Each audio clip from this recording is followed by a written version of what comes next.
Hello student, आशा करते हैं आप लोग बहुत अच्छे होंगे। आज के इस ऑनलाइन सेशन में आप लोगों का बहुत बहुत स्वागत है। हम लोग कक्षा 12 के लिए केमिस्ट्री पढ़ रहे हैं। इसमें लेसन का नाम है उपसंयोजन यौगिक यानी कि कोऑर्डिनेशन कंपाउंड। जिसके पिछले वाले क्लास में हम लोगों ने वर्नर का सिद्धांत देख लिया था। आज की इस क्लास में हम लोग एक बहुत ही महत्वपूर्ण टॉपिक के बारे में डिस्कशन करेंगे, जिसका नाम है वैलेंस बॉन्ड थ्योरी, या फिर जिसको शॉर्ट फॉर्म में बोला जाता है वीबीटी, जिसको हिंदी में बोलते हैं संयोजकता आबंध सिद्धांत। ये थ्योरी बहुत ही ज्यादा इंपॉर्टेंट है और पिछली वाली जो थ्योरी थी वो भी इंपॉर्टेंट थी, उसको हमने पिछले क्लास में कवर कर दिया है, जिसका नाम था वर्नर का सिद्धांत। देखिए, तीन थ्योरी यहाँ पे आप लोग को पढ़ना है। एक पढ़ना होता है वर्नर का सिद्धांत, एक पढ़ना है संयोजकता आबंध सिद्धांत, और एक पढ़ना है क्रिस्टल फील्ड थ्योरी, जिसको हम लोग क्रिस्टल क्षेत्र सिद्धांत बोलते हैं। ये तीन सिद्धांत इसमें पढ़ना होता है और ये तीनों सिद्धांत भैया बहुत ही ज्यादा इंपॉर्टेंट होता है, ठीक है ना। इसमें से जो वैलेंस बॉन्ड थ्योरी है, इसमें से तो हर साल कोई ना कोई क्वेश्चन पूछा जाता है, चाहे 2 नंबर की बात करें चाहे 1 नंबर की बात करें, मतलब कोई ना कोई क्वेश्चन इस टॉपिक से जरूर पूछा जाता है। इसीलिए ये टॉपिक जो है कि हम लोग एकदम डिटेल से पढ़ेंगे, एकदम शुरू से पढ़ेंगे। आप लोगों को समझने में कोई भी समस्या नहीं होगी। तो अगर आप कॉपी और पेन नहीं लेकर के बैठे हैं तो आप कॉपी और पेन उठा लीजिए और अपना साथ साथ नोट्स बनाते रहिए।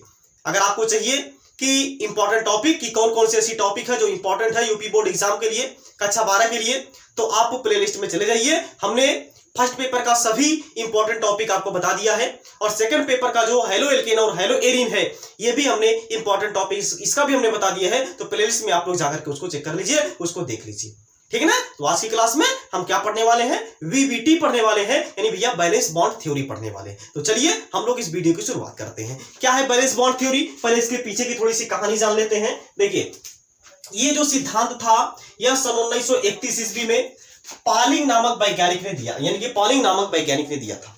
ये जो सिद्धांत है यह 1931 ईस्वी में पॉलिंग नामक वैज्ञानिक ने दिया था। इसके पहले वाला जो हमने सिद्धांत पढ़ा था, जो कि था वर्नर का सिद्धांत। वर्नर का सिद्धांत जो था संरचना के बारे में नहीं बता पाया, चुंबकीय गुण के बारे में कुछ भी नहीं बता पाया, और ये जो सिद्धांत है ये सब के बारे में ये सिद्धांत बताने का प्रयास किया।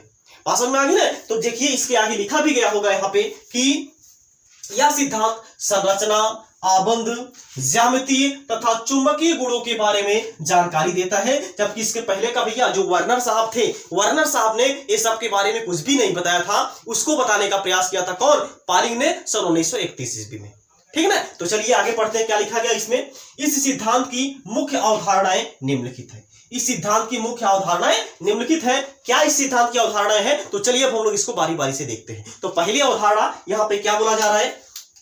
सर्वप्रथम क्या बोला जा रहा है? सर्वप्रथम केंद्रीय धातु परमाणु अपनी ऑक्सीकरण संख्या के बराबर, किसके बराबर? अपनी ऑक्सीकरण संख्या के बराबर इलेक्ट्रॉन त्याग कर धन आयन, ये क्या लिखा गया है? त्याग कर, यानी कि इलेक्ट्रॉन त्याग कर।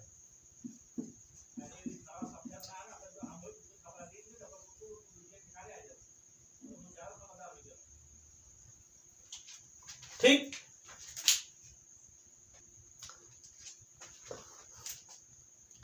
देखिए तो क्या बोला जा रहा है? सर्वप्रथम केंद्रीय धातु परमाणु अपनी ऑक्सीकरण संख्या के बराबर इलेक्ट्रॉन त्याग कर धनायन बनाते हैं। यानी कि सबसे पहले जो केंद्रीय धातु परमाणु होते हैं वो अपनी ऑक्सीकरण संख्या के बराबर क्या करेंगे भैया? इलेक्ट्रॉन को त्यागेंगे और इलेक्ट्रॉन त्याग करके धनायन का निर्माण करेंगे। बात समझ में आ गई ना? अभी हम इसका एग्जांपल देखेंगे, आप लोग को एकदम अच्छी तरीके से समझ में आएगा। अभी आप लोग थोड़ी सी थ्योरी जो है कि थ्योरी थोड़ा सा हम लोग पढ़ लेते हैं, आगे हम लोग बहुत ढेर सारे एग्जांपल सॉल्व करेंगे। आप लोगों का एकदम कॉन्सेप्ट, यानी कि जब जो कॉन्सेप्ट है वो क्लियर हो जाएगा, आप लोगों को कहीं भी समस्या इसमें नहीं होगी, बशर्ते आप लोगों को शुरू से अंत तक इस वीडियो में बने रहना है, ठीक है। आगे क्या बोला जा रहा है इसमें कि ऑक्सीकरण संख्या के बराबर इलेक्ट्रॉन त्याग कर धनायन बनाते हैं। यह केंद्रीय धातु परमाणु अपनी उपसंयोजन संख्या के बराबर रिक्त कक्षक उपलब्ध कराते हैं। यानी कि यही जो केंद्रीय धातु परमाणु होते हैं, यही जो सेंट्रल मेटल एटम होते हैं, यही क्या करते हैं? अपनी उपसंयोजन संख्या के बराबर क्या कराते हैं? रिक्त ऑर्बिटल जो कि प्रोवाइड करवाते हैं। ये पहला मुख्य बिंदु है, इसको आप लोग नोट कर लीजिए। इसके बाद हम आगे चले, नोट कर लीजिए पहले इसको आप।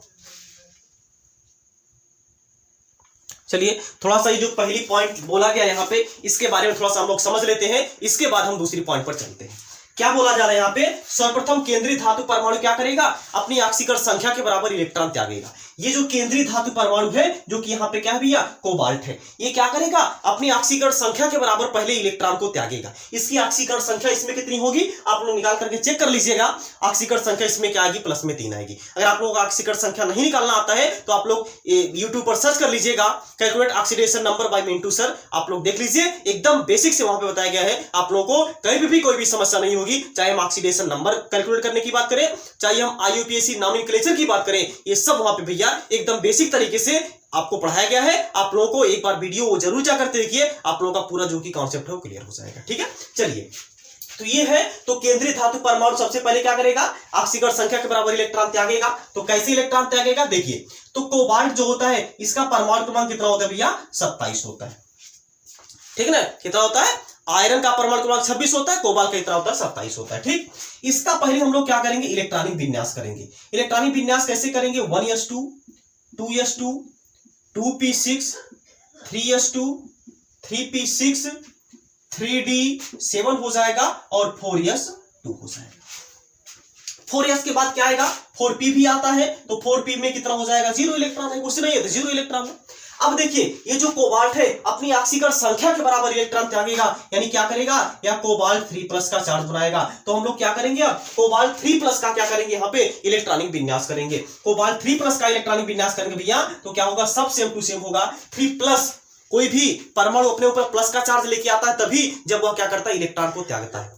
भैया ये जो कॉपर है यहाँ पे, सॉरी जो कोबाल्ट है, ये भी क्या कर रहा है, अपने ऊपर प्लस का चार्ज लेके आया है, मतलब भैया या किसी को अपना इलेक्ट्रॉन दे दिया है, वो भी 3 इलेक्ट्रॉन किसी को दिया है, इस पर 3 प्लस का यानी कि प्लस का चार्ज आया है, तो 3 इलेक्ट्रॉन जब यह देगा तो 2 इलेक्ट्रॉन यहां से निकलेगा और 1 इलेक्ट्रॉन यहाँ पे यानी कि यहां से निकलेगा। यहां से आपका जो है कि बचेगा यहाँ से आपका 3d जो है कि भैया 6 बचेगा, और 4s में आप कितने इलेक्ट्रॉन बचेंगे, 0 इलेक्ट्रॉन, और 4p में भी आपका 0 इलेक्ट्रॉन, सॉरी 4s में आपका 0 इलेक्ट्रॉन और 4p में भी आपका कितना इलेक्ट्रॉन बचेगा, 0 इलेक्ट्रॉन बचेगा। ये 0 है, ये कितना है, 0 है। ये आपका देखिए कोबाल्ट जो है 3 यानी कि 3+ बनाया है, मतलब ये अपनी ऑक्सीकरण संख्या के बराबर क्या कर दिया, इलेक्ट्रॉन त्याग दिया। अब इलेक्ट्रॉन त्यागेगा तो ये क्या करेगा, इलेक्ट्रॉन ये क्या कर देगा, यह क्या करते हैं, इलेक्ट्रॉन को त्याग दिया। अब इसी में आगे क्या बोला गया था, केंद्रीय धातु परमाणु अपनी उपसा संयोजन संख्या के बराबर क्या करता है, रिक्त कक्षक यहाँ पे क्या करता है, उपलब्ध कराता है। ये जो केंद्रीय धातु परमाणु है इसकी ऑक्सीकरण संख्या यहाँ पे देखा जाएगा तो आपने 3 निकाल लिया है, लेकिन यहाँ पे उपसा संयोजन संख्या कितनी है, 6। मतलब कि ये जो कोबाल्ट है ये क्या करेगा, 6 यहाँ पे रिक्त ऑर्बिटल प्रोवाइड करवाएगा। कैसे रिक्त ऑर्बिटल प्रोवाइड करवाएगा, इसको जरा यहाँ पे आप लोग ध्यान से देख लीजिए। ठीक है, इसको हम थोड़ा सा रफ करेंगे क्योंकि स्पेस कम है। ठीक है, ये देखिए तो कैसे यहाँ, यानी कि पहले देखिए यहाँ पे क्या है, 3D का हम लोग ऑर्बिटल बनाएंगे। ये है आपका D 1 2 3 4, इसके बाद क्या आएगा, 4s आएगा, इसके बाद फिर क्या आएगा भैया, ये आएगा 4p।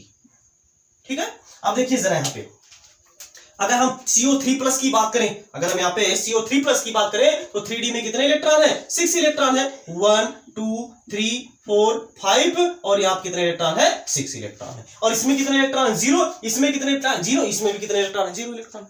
अब यहाँ पे अभी आप आगे देखेंगे तो ये जो केंद्रीय धातु यानी कि जो लिगेंड है, यहाँ पे अगर प्रबल लिगेंड होता है ये क्या करता है, इलेक्ट्रॉन को पेयर कराता है, मतलब ये वाला इलेक्ट्रॉन जो इसमें चलाएगा, ये वाला इलेक्ट्रॉन इसमें चलाएगा, तो कुछ ऐसा यहाँ पे देखने को आपको मिल जाएगा। बात समझ में आ गई ना, यहाँ पे 2 6। अब देखिए यहाँ पे क्या हो गया, 2 रिक्त ऑर्बिटल यहाँ पे हो गया, 1 रिक्त ऑर्बिटल यहाँ पे हो गया, 1 रिक्त ऑर्बिटल यहाँ पे हो गया। तो ये जो होता है केंद्रीय धातु परमाणु, इसका यही काम होता है, ये अपनी ऑक्सीकरण संख्या के बराबर पहले क्या करता है, इलेक्ट्रॉन त्यागता है, और इलेक्ट्रॉन त्याग करके धनायन बनाता है, और इसके बाद ये क्या करता है कि यानी कि उपसा संयोजन संख्या के बराबर क्या करता है, अपनी उपसा संयोजन संख्या के बराबर ये क्या करता है, यानी कि रिक्त ऑर्बिटल जो कि प्रोवाइड करवाता है, रिक्त ऑर्बिटल यहाँ पे क्या करता है, जनरेट कराता है। इसको आप लोग नोट कर लीजिए। दूसरी पॉइंट पे हम लोग आगे चलते हैं, इसको पहले आप लोग नोट कर लीजिए।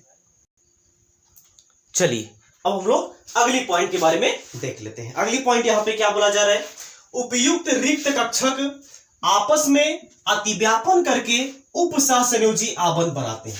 ये जो रिक्त ऑर्बिटल होते हैं, ये जो रिक्त कक्षक होते हैं, ये आपस में क्या करते हैं, अतिव्यापन करते हैं। अतिव्यापन जिसको हम लोग इंग्लिश में क्या बोलते हैं, ओवरलैप करते हैं। ये आप यानी कि कक्षक जो होते हैं, ये ऑर्बिटल जो होते हैं, ये आपस में ओवरलैप करते हैं। ओवरलैप करके यहाँ पे उपसहसंयोजी आबंध का निर्माण करते हैं। ठीक है, अगली पॉइंट में क्या बोला जा रहा है कि केंद्रीय धातु परमाणु या आयन संकरण में भाग लेने वाले यानी कि भाग, यानी कि केंद्रीय धातु परमाणु या आयन के संकरण में भाग लेने वाले डी कक्षक अंदर के अर्थात n-1d या n-d कक्षक हो सकते हैं। अब आप बोलेंगे भैया ये पॉइंट सर जी हमको समझ में नहीं आ रही, तो देखिए यहां पे जरा ध्यान से क्या बोला जा रहा है कि केंद्रीय धातु परमाणु या आयन के संकरण में भाग लेने वाले डी कक्षक अंदर के भी हो सकते हैं और बाहर के भी हो सकते हैं। देखिए कैसे, अगर हम यहां पे बात करें, ये क्या है 4d है, इसके बाद क्या आएगा यहां पे 4p है, सॉरी यानी कि मान लीजिए ये आपका क्या था, ये था 3d, ये था आपका 4s, इसके बाद कौन आएगा आपका 4p आएगा, कौन आएगा ये 4p। अब जरा यहां पे ध्यान से देखिए, ये जो डी कक्षक है ये क्या था 3d था, ये क्या है 3d। अगर ये वाला डी कक्षक भाग लेगा तब इसको हम लोग क्या बोलेंगे, आंतरिक डी कक्षक, इसको हम लोग क्या बोलेंगे, आंतरिक डी कक्षक अर्थात n-1। यह क्या है आपका 4 है, 4 से एक पहले वाला डी कक्षक यहाँ पे क्या कर रहा है, पार्टिसिपेट कर रहा है, इसको हम लोग क्या बोलेंगे n-d, यानी यहाँ पे जो संकरण होगा ये होगा भैया d2sp3। क्योंकि डी वाले में 2 ऑर्बिटल पार्टिसिपेट कर रहे हैं, यस वाले में 1 ऑर्बिटल पार्टिसिपेट कर रहे हैं और पी वाले में 3 ऑर्बिटल पार्टिसिपेट कर रहे हैं, इसीलिए इसको यहाँ पे संकट दिखाया जाएगा क्या d2sp3। क्यों, क्योंकि यहाँ पे अंदर वाला डी कक्षक जो है ये देखिए भाग लिया है। लेकिन अगर ऐसा हो जाए, अगर भैया कुछ ऐसा हो जाए, ये मान लीजिए यहाँ पे संकरण में ये वाला ना भाग लेकर के यहाँ पे आपका 4s के बाद यानी 4p के बाद क्या आएगा 4d भी आ सकता है, 1 2 3 4, ठीक है ना, ये क्या हो गया आपका 4d। अब जरा यहाँ पे ध्यान से देखिए, अगर इसमें सभी इलेक्ट्रॉन फुल है मान लीजिए, या फिर कुछ भी इसमें कोई ना कोई इलेक्ट्रॉन प्रेजेंट है, तो यहाँ पे अब यहाँ पे sp3 और d में कितने हो जाएंगे 2, यानी कि 2 हो जाएंगे। अब यहाँ पे संकरण जो होगा ये हो जाएगा sp3d2, इसमें भी उपसा संयोजन संख्या 6 होगी और d2sp3 में भी उपसा संयोजन संख्या 6 होगी। बशर्ते अंतर यहाँ पे क्या है, यहाँ पे बाहर वाला देखिए डी कक्षक भाग लिया है, यहाँ पे बाहर वाला डी कक्षक अर्थात n-d वाला कक्षक यहाँ पे क्या किया, पार्टिसिपेट किया है, भाग लिया है, इसीलिए यहाँ पे जो संकरण हो जाएगा sp3d2। बात सबको क्लियर हो गई ना। तो आंतरिक वाले डी कक्षक और बाह्यतम वाले डी कक्षक दोनों यहाँ पे भाग ले सकते हैं। अगर आंतरिक डी कक्षक भाग लेता है तो वहां पे संकरण क्या होता है d2sp3। ये अष्टफलकी के लिए बात किया जा रहा है, मतलब अगर Cn बराबर 6 होगा उसके लिए यहाँ पे बात किया जा रहा है। अगर बाह्यतम डी कक्षक भाग लेगा उसमें जो संकरण होगा वो क्या हो जाएगा sp3d2 हो जाएगा। और वहीं अगर अंदर वाला जो डी कक्षक है वो अगर पार्टिसिपेट कर रहा है, वो अगर भाग ले रहा है संकरण में, तो यहाँ पे जो संकरण हो जाएगा वो आपका क्या हो जाएगा भैया d2sp3 हो जाएगा। ये आपको एकदम दिमाग में बैठा लेना है, ठीक। इसको आप लोग नोट कर लीजिए। इसके बाद हम अगली पॉइंट की तरफ आगे बढ़े। चलिए अब हम लोग आगे देख लेते हैं, ठीक।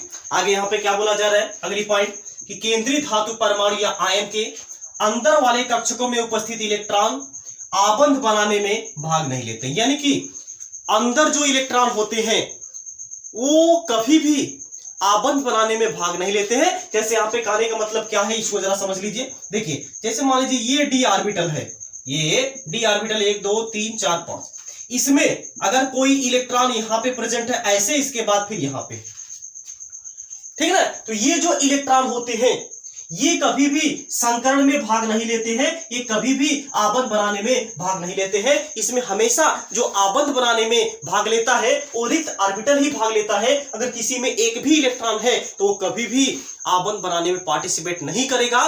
क्यों? क्योंकि आपको पता होगा इसमें जो केंद्रीय धातु परमाणु होता है उसको जो लिगेंड होता है वह lone pair of electron donate करता है। इलेक्ट्रॉन यहाँ पे पेयर में डोनेट किया जाता है। भैया जब किसी के पास इलेक्ट्रॉन रखने के लिए जगह होगी तभी तो वह इलेक्ट्रॉन लेगा।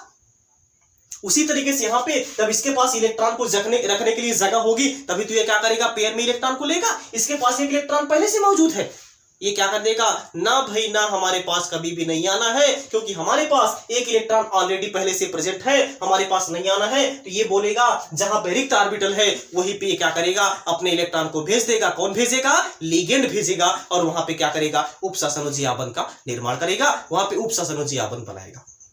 बात सबको क्लियर हो गई ना। यानी कि ये जो रिक्त ऑर्बिटल होते हैं यही केवल हाइब्रिडाइजेशन में या फिर आबंध बनाने में भाग लेते हैं। ये जो इलेक्ट्रॉन होते हैं अंदर के जिसमें एक भी इलेक्ट्रॉन प्रेजेंट होता है तो वह कभी भी आबंध बनाने में पार्टिसिपेट नहीं करता है, कभी वह आबंध बनाने में भाग नहीं लेता है। अगली पॉइंट क्या बोला जा रहा है उसको देख लेते हैं। बोला जा रहा है यदि लिगेंड प्रबल है तो इलेक्ट्रॉन को युग्मित कर देगा, यदि लिगेंड प्रबल है तो इलेक्ट्रॉन को युग्मित कर देगा, जबकि यदि दुर्बल लिगेंड है तो इलेक्ट्रॉन को युग्मित नहीं कर पाएगा। अब ये युग्मित अयुग्मित का क्या खेला है, युग्मित और अयुग्मित का क्या मतलब है, अब उसको जरा यहाँ पे आप लोग ध्यान से समझिए। देखिए युग्म का मतलब क्या होता है भैया, जुड़ा होता है। अगर सिंगल रहेगा अयुग्मित, सिंगल एक सिंगल रहेगा एक अयुग्मित, दो सिंगल रहेगा दो अयुग्मित, तीन सिंगल रहेगा तीन अयुग्मित। बात सबको समझ में आ गई ना। अगर जोड़े में रहेगा तो एक जोड़ी, दो यानी कि जोड़े में रहेगा दो, यानी कि चार रहेगा तो कितना हो जाएगा, दो जोड़ी हो जाएगा। जैसे देखिए एग्जांपल यहाँ पे, जैसे ये हमने यहाँ पे बताया, अगर आपको पूछा जाए कितने अयुग्मित इलेक्ट्रॉन है तो आप क्या बताएंगे, गिन लीजिए कितने लोग सिंगल है, कितने लोग सिंगल यहाँ पे है उसको आप गिन लीजिए। एक सिंगल यहाँ पे है, एक सिंगल यहाँ पे है, मतलब यहाँ पे दो सिंगल है, मतलब यहाँ पे कितने ऑर्बिटल हो सॉरी कितने अयुग्मित इलेक्ट्रॉन हो जाएंगे, दो यहाँ पे अयुग्मित इलेक्ट्रॉन हो जाएंगे। यहाँ पे अगर हम बात करेंगे अयुग्मित इलेक्ट्रॉन की तो अयुग्मित इलेक्ट्रॉन जो होंगे यहाँ पे कितने हो जाएगा भैया, दो हो जाएंगे। और अगर युग्मित की बात किया जाए तब भी कितने हो जाएंगे, दो हो जाएंगे। अब आपको बात क्लियर हो गई ना। तो युग्मित का मतलब जो जोड़े में है, और अयुग्मित का मतलब जो अकेला है, जो रो रहा है, जिसको एक इलेक्ट्रॉन की जरूरत होती है, वो आपका क्या होता है, अयुग्मित होता है। एक इलेक्ट्रॉन तो अयुग्मित, दो इलेक्ट्रॉन तो युग्मित। ठीक, ये बात आपको क्लियर हो गई ना। तो ये यहाँ पे बोला जा रहा है अगर प्रबल लिगेंड है तो क्या करेगा, इलेक्ट्रॉन को पेयर कर देगा। पेयर करने का मतलब ये जो इलेक्ट्रॉन है इसको क्या करेगा, धक्का मारेगा, धक्का मारेगा तो ये वाला इलेक्ट्रॉन कहां पे चलाएगा, इसमें चलाएगा। जब इलेक्ट्रॉन ये जो लिगेंड है वो जब इस पे धक्का लगाएगा तो ये जो इलेक्ट्रॉन है अपने आप को एग्जिस्ट नहीं कर पाएगा, बोलेगा भैया चलो चलो चलो उधर खसको, उधर खसको, धीरे धीरे खसकते ये जो होगा इस वाले ऑर्बिटल में आ जाएगा। मतलब कि ये वाला इलेक्ट्रॉन अगर प्रबल है तो ये वाला इलेक्ट्रॉन जो कि इसमें आसानी से चलाएगा। ये देखिए अब दो यहाँ पे रिक्त ऑर्बिटल हो गए। अब ये भी हाइब्रिडाइजेशन में क्या करेंगे, पार्टिसिपेट करेंगे। ये भी क्या करेंगे, उपसंयोजी आवंत बनाने में पार्टिसिपेट करेंगे, यानी कि भाग लेंगे। बात सबको समझ में आ गई ना। तो ये यहाँ पे होता है, ये जो अयुग्मित इलेक्ट्रॉन है उसको भी युग्मित कर देगा। कौन, अगर प्रबल लिगेंड है तो, क्योंकि भाई मजबूत है वो जो चाहे वो कर सकता है। तो इलेक्ट्रॉन जैसे ही वो यानी कि प्रबल लिगेंड आएगा, इलेक्ट्रॉन अपने आप जो कि दुबक जाएंगे, अपने आप जो कि जो अनपेयर्ड इलेक्ट्रॉन है वो अपने आप क्या हो जाएंगे, पेयर्ड हो जाएंगे। मतलब जो अयुग्मित इलेक्ट्रॉन है अपने आप जो है कि युग्मित हो जाएंगे, और रिक्त ऑर्बिटल यहाँ पे ज्यादा से ज्यादा यहाँ पे क्या हो जाएगा, आपको प्राप्त हो जाएगा। लेकिन अगर दुर्बल लिगेंड है तो इलेक्ट्रॉन वहीं पे डट करके खड़े रहेंगे, और तुम देखते हैं तुम हमारा क्या कर लोगे। क्योंकि यहाँ पे क्या है, जब दुर्बल लिगेंड है इस इलेक्ट्रॉन को कुछ बिगाड़ नहीं पाते हैं। इलेक्ट्रॉन जहां पे रहता है वहीं पे मुंह बना करके वहीं पे ताकता रहता है। लेकिन जब प्रबल आता है तो ये दुबक जाते हैं, जाकर के दो दो इलेक्ट्रॉन यहाँ पे हो जाते हैं। बात सबको समझ में आ गई ना। तो अगर प्रबल लिगेंड होगा ये क्या करेगा, इलेक्ट्रॉन को युग्मित कर देगा, और अगर दुर्बल लिगेंड होगा वह इलेक्ट्रॉन को युग्मित नहीं कर पाएगा। इस पॉइंट में वही बोला गया है। अब हम यहाँ पे आपको बता दें कौन कौन से भैया ऐसे लिगेंड हैं जो प्रबल है, और कौन कौन से ऐसे लिगेंड हैं जो दुर्बल है। आपको जब ये पता रहेगा तभी तो आप यानी कि लगा पाएंगे कि कौन इलेक्ट्रॉन यानी कि किसमें इलेक्ट्रॉन युग्मित होगा, किसमें इलेक्ट्रॉन युग्मित नहीं होगा। तो पहले हम लोग को ये जानकारी होनी चाहिए कि प्रबल लिगेंड कौन कौन होते हैं और दुर्बल लिगेंड कौन कौन होते हैं। लेकिन उसके पहले आप ये जो कहानी है बोर्ड पे लिखी हुई है उसको पहले आप लोग अपने नोट्स में छाप लीजिए। ठीक, चलिए अब हम लोग देख लेते हैं कौन प्रबल लिगेंड है और कौन दुर्बल लिगेंड है। ठीक, देखिए प्रबल लिगेंड की अगर हम बात करेंगे तो प्रबल लिगेंड में आपका आता है NCS-, Py, NH3, En, NO2-, Cl- और CO-। ये अगर कहीं पर रहेंगे ये हमेशा क्या करेंगे, इलेक्ट्रॉन को पेयर कर देंगे, यानी इलेक्ट्रॉन को हमेशा युग्मित कर देंगे। क्योंकि ये कैसे होते हैं, स्ट्रॉन्ग फील्ड लिगेंड होते हैं, यानी भैया ये प्रबल लिगेंड होते हैं। ठीक, अगर हम दुर्बल लिगेंड की बात करेंगे तो दुर्बल लिगेंड में आपका आता है I-, Br-, Cl-, NO3-, F-, OS-, C2O4-, और आपका क्या होता है H2O। ये सभी के सभी क्या होते हैं, दुर्बल लिगेंड होते हैं। ये कहीं पे अगर रहेंगे तो कभी भी ये इलेक्ट्रॉन को युग्मित नहीं कर पाएंगे। इलेक्ट्रॉन जैसा था वैसे का वैसा बना रहेगा, इलेक्ट्रॉन वैसे का वैसा बना रहेगा। और हाइब्रिडाइजेशन में आगे वाला जो डी ऑर्बिटल है यानी कि बाहर वाला जो डी ऑर्बिटल है वो क्या करता है, भाग लेता है, पार्टिसिपेट करता है। ठीक, इसको आप लोग नोट कर लीजिए। इसके बाद हम एक आध दो पॉइंट और बची हुई है उसको हम आपको बता करके आगे जो कि हम लोग चले।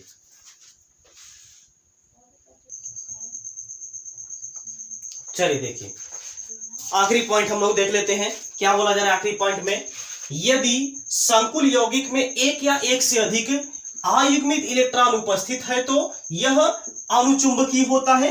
यानी कि देखिए बहुत इंपॉर्टेंट पॉइंट बोली गई है कि अगर एक या एक से अधिक अयुग्मित इलेक्ट्रॉन उपस्थित हैं, तब ये जो चुंबकीय प्रकृति होती है ये कैसी होती है भैया, अनुचुंबकीय होती है। लेकिन आगे क्या बोला जा रहा है, जबकि यदि एक भी अयुग्मित इलेक्ट्रॉन नहीं हो तो यह प्रतिचुंबकीय होता है। मतलब अगर अयुग्मित इलेक्ट्रॉन है तो वो क्या हो जाएगा, अनुचुंबकीय हो जाएगा, और अगर अयुग्मित इलेक्ट्रॉन नहीं है तो क्या हो जाएगा, प्रतिचुंबकीय हो जाएगा। और ये चुंबकीय आघूर्ण, हम लोग को जो चुंबकीय आघूर्ण निकालने के लिए फार्मूला लिख लेना है। चुंबकीय आघूर्ण इसको हम लोग म्यू से प्रदर्शित करते हैं। म्यू बराबर अंडर रूट में n इंटू n प्लस 2 होता है, जहां n क्या है, अयुग्मित इलेक्ट्रॉनों की संख्या है, अयुग्मित इलेक्ट्रॉनों की संख्या है, इलेक्ट्रॉनों की संख्या है, और म्यू यहां पे क्या है, चुंबकीय आघूर्ण है। मतलब कि अगर हमको चुंबकीय आघूर्ण निकालना होगा तो यहां पे क्या हो जाएगा, n बराबर हम लोग उसी की यानी कि अयुग्मित इलेक्ट्रॉनों की संख्या रख देंगे, हम लोग को म्यू का मान मिल जाएगा। अगर एक भी अयुग्मित इलेक्ट्रॉन नहीं है वो क्या हो जाएगा, प्रतिचुंबकीय हो जाएगा, और जब प्रतिचुंबकीय हो जाएगा तो n का मान यहाँ पे 0 रखेंगे तो पूरा मान 0 हो जाएगा, अर्थात म्यू का मान यहाँ पे क्या हो जाएगा, 0 हो जाएगा। यानी कि अगर प्रतिचुंबकीय होता है उसमें चुंबकीय आघूर्ण का मान क्या होता है भैया, 0 होता है। ठीक, इसको आप लोग नोट कर लीजिए। हो गया, ओके। तो आज की क्लास में हमने वीबीटी कवर कर लिया है। इसके बाद अगले क्लास में अब आज की वीडियो हम लोग यहीं पे भैया थोड़ा सा समाप्त करेंगे। ऐसा इसलिए करेंगे क्योंकि ये वीडियो थोड़ी सी लंबी हो जाएगी, और लंबी हो जाएगी तो थोड़ा सा अपलोड होने में या फिर और थोड़ा सा टेक्निकल प्रॉब्लम हो जाती है, इसीलिए ये वीडियो यहीं पे हम लोग समाप्त करेंगे। इसके बाद अगले क्लास में हम इसका एग्जाम्पल देखेंगे। हम बहुत सारा यानी कि बहुत ढेर सारा एग्जाम्पल, अगर हम बात करें 5 से 7 एग्जाम्पल या उससे ज्यादा भी एग्जाम्पल हम अगले वाली क्लास में कराने की कोशिश करेंगे। और हम एक चीज आप लोग को ये भी बता दें, ये वाला क्लास जो है कि वीबीटी का, हम वीबीटी पार्ट 1 नाम से इसको अपलोड करेंगे। इसके बाद अगली वाली जो क्लास आएगी उसको हम वीबीटी पार्ट 2 के नाम से अपलोड कर देंगे, ताकि आप लोगों का दोनों वीडियो आप लोगों को मिल जाए और सीरियल वाइज से आप लोग देख ले, ताकि आप लोगों का जो भी कॉन्सेप्ट है क्लियर हो जाए, और एग्जाम्पल जो कि आप बढ़िया से बढ़िया तरीके से लगा लीजिएगा। और ढेर सारे एग्जाम्पल हम आपको तो करवाएंगे ही, और एग्जाम्पल सीरीज से, किताब से, चाहे जहां से भी अगर आपको मिले तो और एग्जाम्पल उसको आप लोग सॉल्व कर लीजिएगा। ठीक है, तो अगर आप लोग को ये वीडियो अच्छा लगा होगा तो अपने सभी दोस्तों के साथ, मित्रों के साथ जरूर से जरूर शेयर करिए, और आप लोग जहां पर रहिए स्वस्थ रहिए, मस्त रहिए, और खूब मन लगा करके पढ़िए और अपने सपनों को पूरा करिए। इसी के साथ मिलते हैं हम लोग नेक्स्ट क्लास में। तब तक आप लोग जहां पर रहिए स्वस्थ रहिए, मस्त रहिए, और अपने माता पिता का ख्याल रखिए। जय हिंद, जय भारत।